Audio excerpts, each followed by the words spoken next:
Fix it fast. If your Instant Pot display shows burn, your unit detected high heat at the bottom of the inner pot. This happens when food sticks and scorches. Here's how to fix it and prevent it from happening again.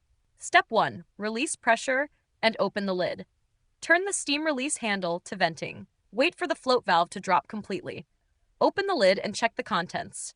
If you see food stuck to the bottom, scrape it off with a silicone or wooden spatula. Do not use metal utensils as they can scratch the stainless steel. Step 2. Check your liquid level. The Instant Pot needs thin, water-based liquid to create steam. Check if there's at least 375 milliliters of liquid in the pot for the 6-quart model.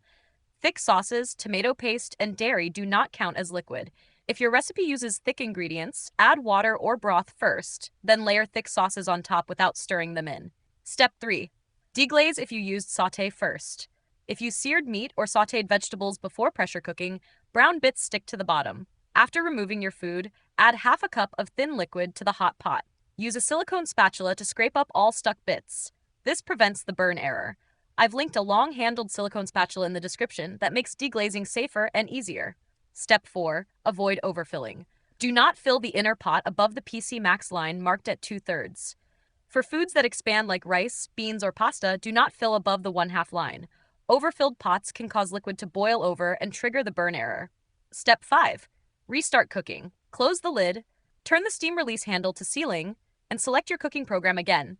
The Instant Pot will resume. If you get a second burn error, there's likely too little liquid or food is too thick. Add more water and try again.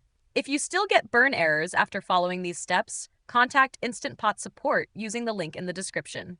If this helped you stop the burn error and save your meal, subscribe to No Filler Fixes for more fast appliance help. And if you still need a long-handled silicone spatula, I've linked the one I use below. It keeps your hands away from hot splatters while you deglaze. Thanks for watching, and now you can sear without the scare.